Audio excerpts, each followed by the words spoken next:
Hey guys, this is Gabby, and this week's topic is sexuality. I wrote down everything I want to say. Kitten, just in case I forgot anything or left anything out, so I apologize if I'm looking down a lot.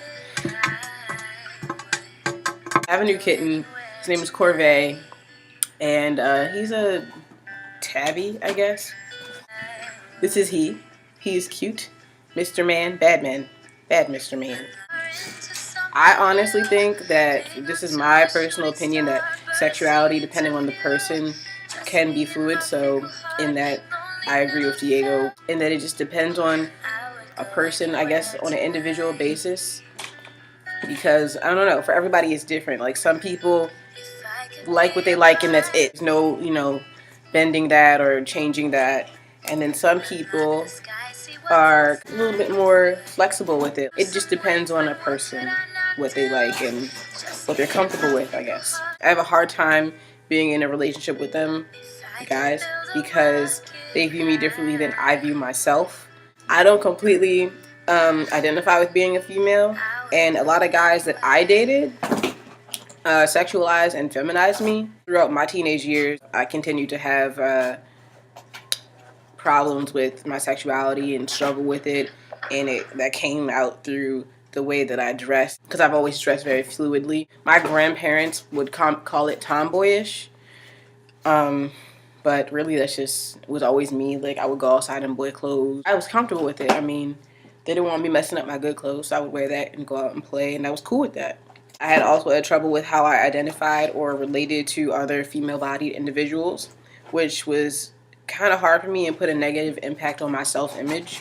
I continue to struggle with my sexuality because I'm still trying to figure out who I am.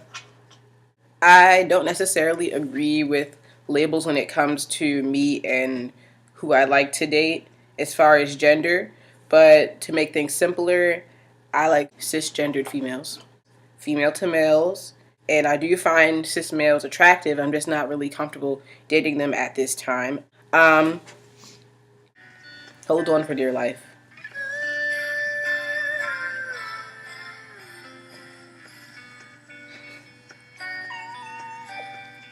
My partner is a female-bodied individual, and as far as I know, identifies as female.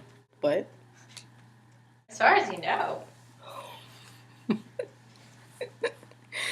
Before figuring out or, opening the door to my sexuality discovery, my journey, I was internally homophobic, but unaware that I had more LGBT friends than I knew. But I would not openly come out and say, that I was uncomfortable with anyone that was gay or in the community. I would just keep it to myself, but I think that was because it just hit a little too close to home. While figuring it out, I didn't accept it. I never wanted to come out. I feel like that limited my interactions with people and put a hurt on my relationship with my friends because I couldn't really be who I was because I wasn't comfortable being that person.